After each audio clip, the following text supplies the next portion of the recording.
silly season is upon us in the NHL, or in other terms, the NHL offseason is pretty much getting underway with the Stanley Cup Finals going along. And with that, we have the first big piece of news from the offseason so far, that being that Captain Dylan Larkin of the Detroit Red Wings has requested a trade after Detroit has failed to miss the playoffs for all but one season in his entire career. So where will he go? What's going to happen with this whole situation? And where does this leave the Detroit Red Wings and Steve Yzerman, and is this a reflection of the job that Yzerman has done as general manager of the Red Wings? We're going to talk about all of that. So this originally broke earlier today from Elliotte Friedman, talking about how Larkin has recently requested a trade out of Detroit, and he says that no one has commented on the situation, not Larkin or his agent, Pat Brisson, or Steve Yzerman himself. And then right here, Friedman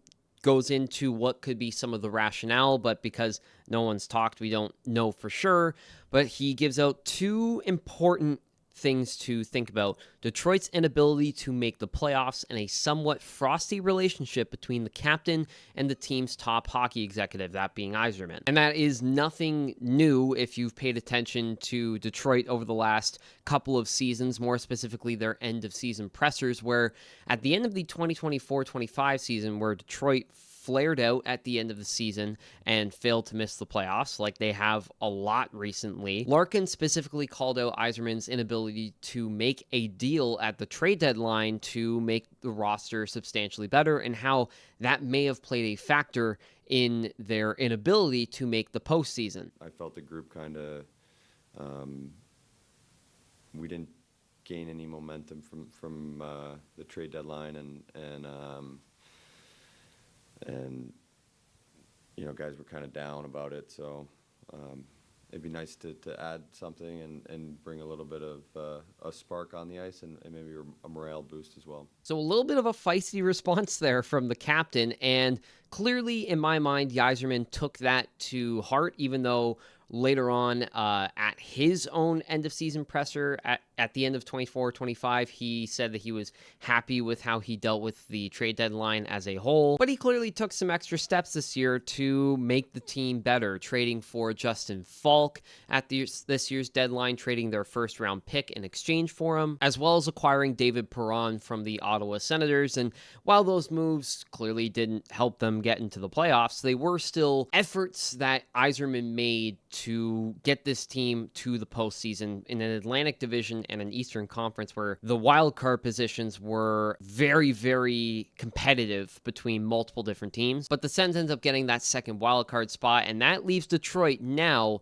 out of the playoffs for, I believe, 10 straight seasons. I'm correct. It is their 10th straight season without the playoffs. They have not made it since 2015-16, and if I'm not wrong, that was Dylan Larkin's first year in the NHL. But Larkin has been the central piece of this franchise and this rebuild that Detroit has gone on for the past 10 seasons at this point. He has been the building block, the guy for the team to build around, and he committed to this team long-term, signing an extension that pays him $8.5 million, $8.7 million for 8 seasons. That takes him until 2030, 2031. But 10 seasons later into his NHL career, and Larkin has not made the playoffs outside of his rookie year. Detroit hasn't gotten substantially better over the last few years, as when you look at their record over the last little bit. 2023-24, they went 41-32-8 with 91 points, missed the playoffs.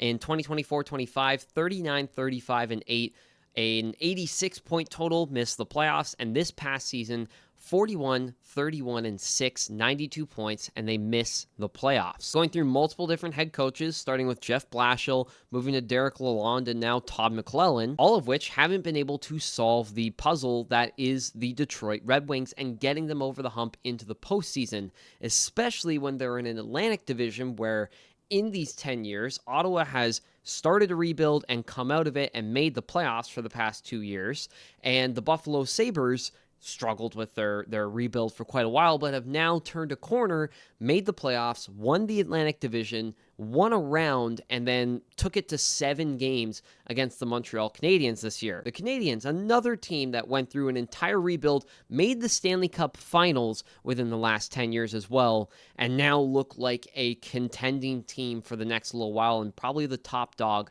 of the Atlantic Division for the next little while. And then you got Detroit, who has struggled to make the postseason.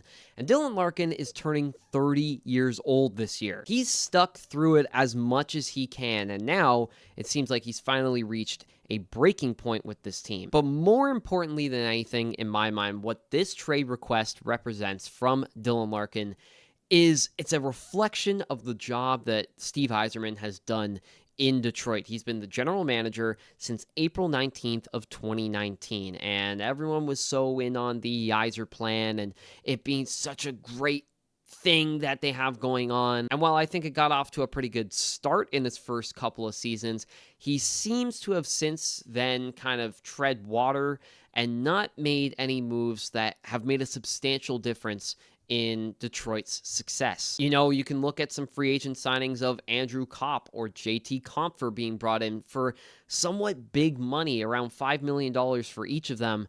And while I think they're fine players, are they worth the cap hit that they are paying them?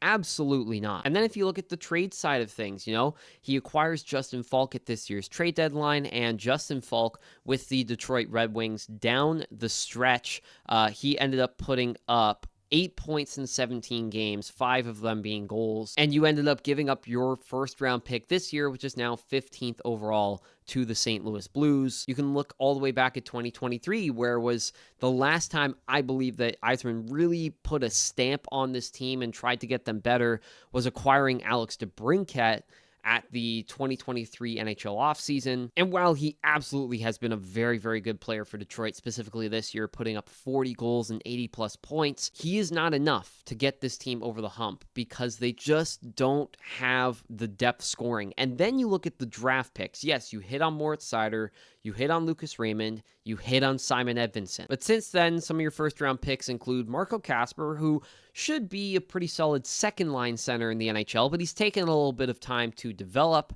If you look at the 2023 draft, Nate Danielson, still in your AHL system. He's played 28 NHL games so far, 7 points in those games. 2024, you draft Michael Brandsegg-Nygaard, who in 14 games at the NHL level, 1 point. And then in 2025, you draft Carter Bear, and I'm not going to be super hard on him considering he's just finishing up his draft plus 1 year. But the fact is that Yzerman has not been able to find impact players outside of the draft that have been able to develop in a short amount of time. Again, outside of Seider and outside of Raymond, a lot of these draft picks have not panned out as quickly as Detroit or Yzerman may have hoped, and instead they've had to preach patience with a lot of these players. So overall, I think the trade request from Dylan Larkin is a reflection of the job that Yzerman has done since 2019, and that he, I don't think, has done enough to get Detroit over the hump and into the postseason, where you look at other teams in their own division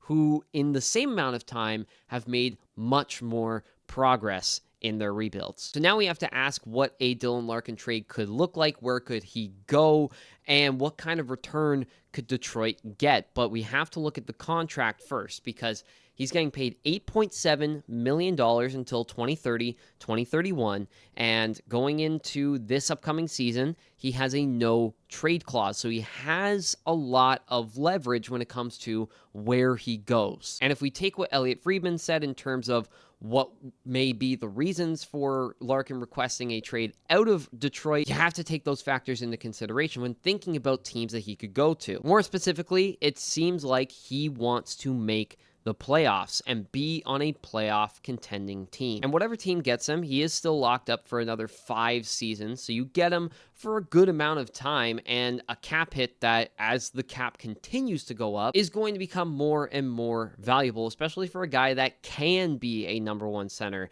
at the NHL level. So if we really want to get into speculation and what teams may end up looking for Dylan Larkin in a trade, I think the number 1 team that screams out to everybody is the Minnesota Wild. They have needed a number 1 or top 6 center for the last few years, and especially now in a position where they can contend with Quinn Hughes on that roster. If they can bring in Dylan Larkin, have him be the number one center, or swapping those duties with Joel Eriksson Ek, and just improving that center depth for Minnesota is going to make them a more formidable contending team for the next few years. But the problem with the idea of Minnesota acquiring him is their cap situation. They have $12.75 approximate million in cap space right now.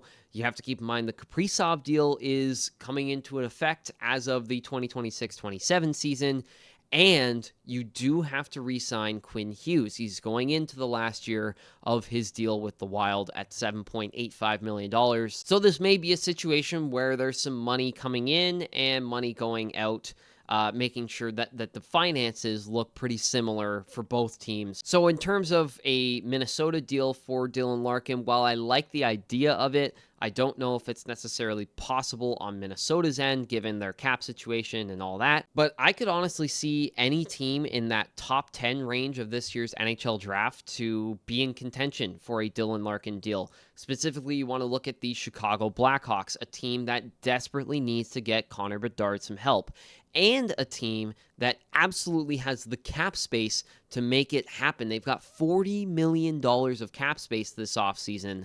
And again, you really need to get Connor Bedard some help, and Dylan Larkin could just be that. Obviously, they do have to worry about re-signing Connor Bedard this offseason, but that type of money is not going to have an effect on if they can bring in Dylan Larkin. I also think they have the assets to get it done. I could see Chicago absolutely being a spot for Dylan Larkin to go to. And if you look around the rest of the league, teams like Anaheim may be able to make a trade happen. Maybe San Jose could get something done, but are they really trying to push into the playoffs next season like that? Are they willing to give up future assets to accelerate their rebuild? Again, they have the second overall pick and Michael Misa, and they already have a first-line center, Macklin Celebrini, so having Dylan Larkin behind him wouldn't be an awful idea. So keep an eye up until the draft on what teams could be involved with Dylan Larkin. I could see almost any team within that first top 10 picks of this year's draft being involved in Dylan Larkin trade discussions. So I now ask you, what do you think is going to happen with Dylan Larkin this offseason? Again, a trade request does not necessarily mean he's absolutely going to get traded, but in this new era of the NHL where top-end players are using their leverage to get what they want and get to teams that are contending, I highly doubt he won't end up getting what he wants, and that is a trade out of Detroit. But where do you think he's going to go potentially? What do you think he could demand in return for the Red Wings? And what do you think of the Yzerplan? Should Steve Yzerman now be on the hot seat in Detroit as the general manager? Because again, he just has not made the moves that has been able to get the team over the hump. But for now, that is it. Thank you very much for watching. If you did enjoy, please make sure to leave a like and subscribe if you are new, and I will see you in the next video. Peace out.